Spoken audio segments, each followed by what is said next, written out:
things. Still, January 16th.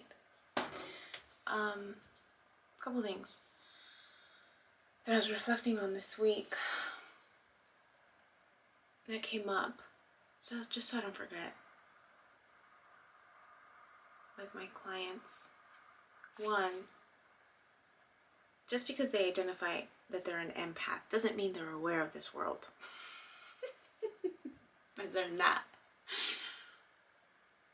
So it's important to explore their understanding. If they just spit that out, like, I know I'm an empath. Okay, well, what does that mean for you? How much information do you have about that? How does it resonate with you? And then even that, though, will still not provide an indication about their openness to this world. So I had a client identified as an empath. So I was like, oh, okay. I was getting ready to like assess more. So yeah. So what tripped her out, and she's an older client. Not that much older, but older. When I asked about so when she shared examples, I don't think she was able to make the connection. Like before she walks into a room, she can feel it. She also has there's this continued theme with a lot of people that I'm working with. There's trauma involved, or at least the impact of trauma, an intense life event. And when I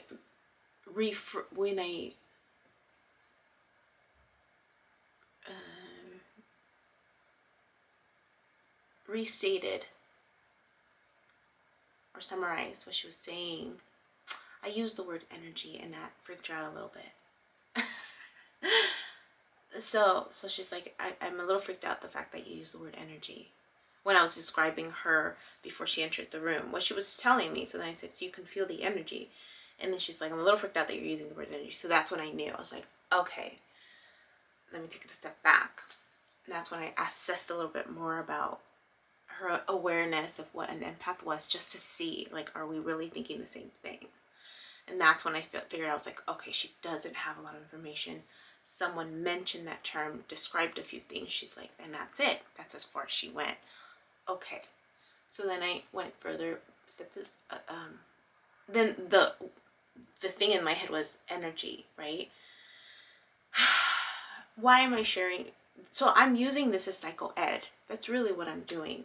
When information like this is brought to my attention, I'm using, and they're not sure where it's coming from.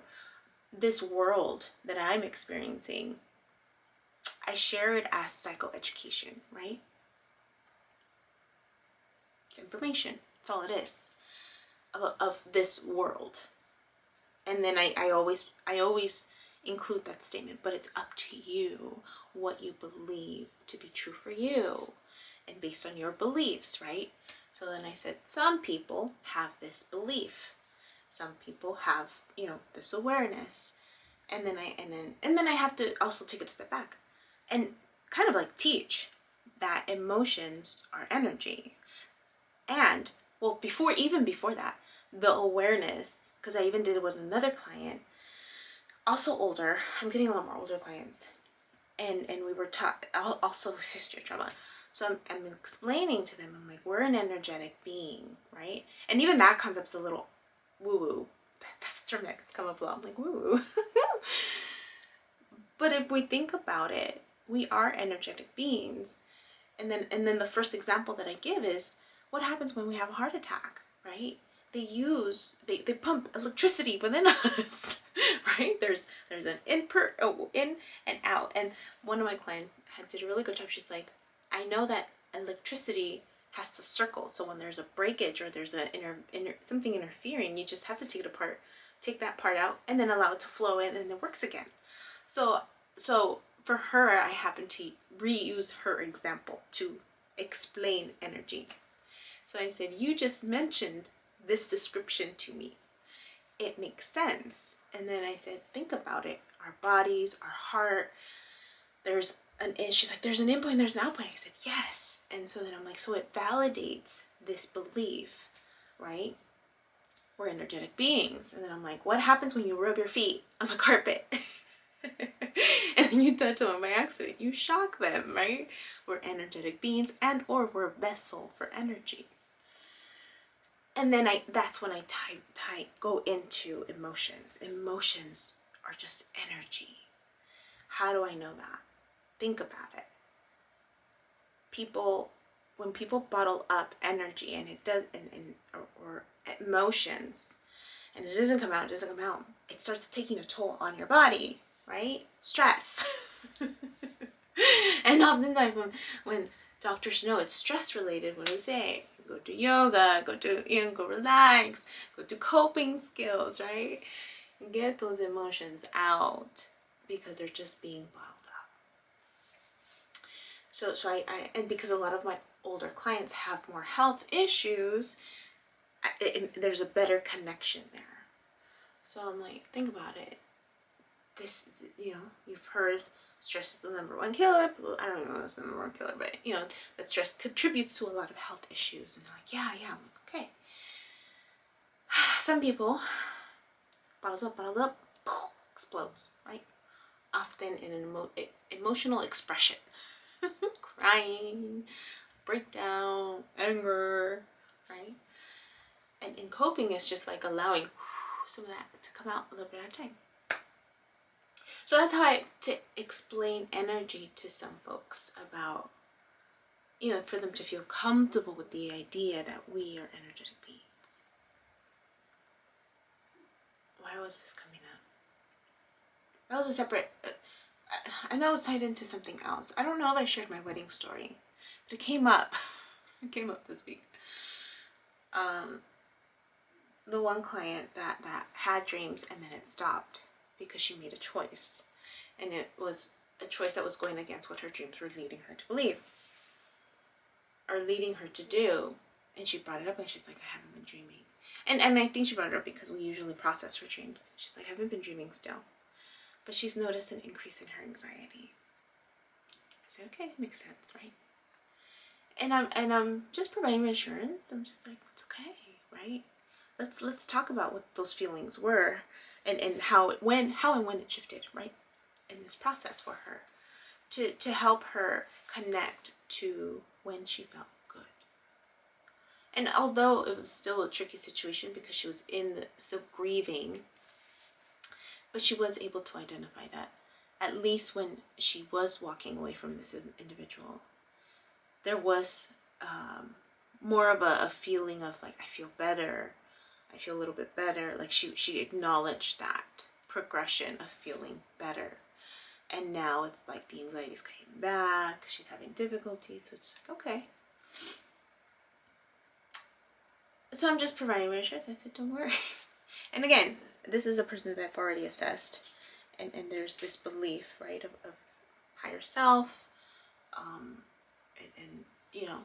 just there's a belief of this world. So then I said, they're not going to forget about you. That's what I said. Don't worry, they're not going to forget about you. Your higher self, your guides, because she uses the word spirit guides a lot. So they won't forget about you. So I use self-disclosure. And I tell her about my marriage story. I said, I haven't told you my... She's like, no. I'm like, okay.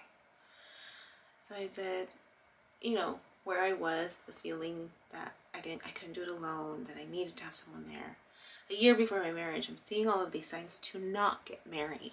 And it's clear for me to not get married. But I'm doing it anyways because of the fear and the insecurity that I couldn't do it alone. And I told her, even the day of my wedding, the little voice inside was triggering my mind to tell my sister who drove me to the wedding, just tell her, she'll drive you away. But the idea that I was going to leave 300 plus people at the wedding, leave him at the altar, and all the money that was spent, and it wasn't an extravagant wedding. It really wasn't an extravagant wedding. Very simple. but because there were a lot of people, right? And I think that was it. Like, oh my gosh, what are they gonna think? You know, my family, he grew up with us, right? Childhood, like high school, you know?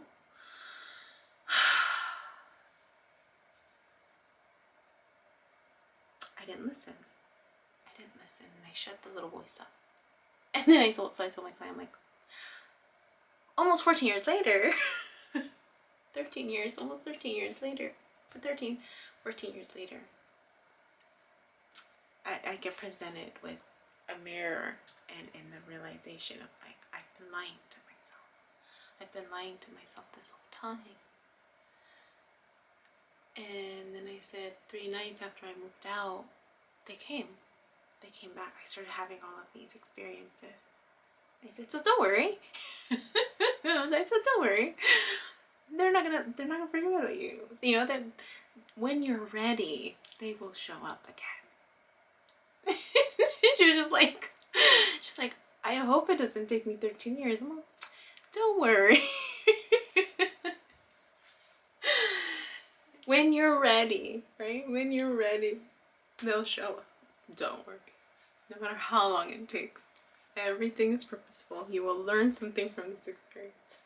And she just sat with us. She's just like, I hope it doesn't take me that long. But anyways, that was funny. And I think she also told me, she's just like, I can't believe that you're that old. Like a few people, can't believe you're 40. You don't look 40. Your energy, you're so young. She said, your energy is so young, like youthful. I'm like, oh, thanks. So, okay. So I'm talk about the battery's done. I need to do a few things. I'm gonna go for a hike and keep working. Hi. My name is Yubi, and in case you haven't figured it out, this footage is capturing my experience as I learn to navigate my personal spiritual awakening. I am learning that this experience is unique to each one of us. In whatever way we believe we are embracing living our truth, this just happens to be my journey. And despite me having a graduate degree and a license in clinical social work, this by no means is intended to replace any type of mental health advice. This is just me on a personal level, documenting my experience, shedding light on the truth that I am learning and discovering for myself, and really inviting you along for the ride. If by some magical chance you find this content to be helpful in any way, shape, or form, please click the like button, share the message, subscribe to my YouTube channel. I have an Instagram account, a personal one, and one specifically for this channel that you're more than welcome to check out. I'm an open book. I have also created t-shirt designs. I'm wearing my favorite one right now, which is the North Node design, but I have that and other things that you can look at inspired by this process and journey, and I have the link in the description box as well as in the about section of my YouTube channel. So you're more than welcome to check those items out. Any type of support is great. Again, if you find this content really helpful or meaningful, sometimes when we take that step and be vulnerable, with showing what's inside our hearts and what's really our truth, we realize that we're much more connected than what we thought we were. And so I hope that as I'm living this experience and that you find some type of truth for yourself, or find some type of ability to heal in some way just by relating, just by knowing that you're not alone. That really has been my goal with this process, not just being able to connect with others, but really for my own healing. It's definitely been a therapeutic experience and a very creative one for myself. So I thank you, and I wish you all the best, and we'll see what else comes next for me.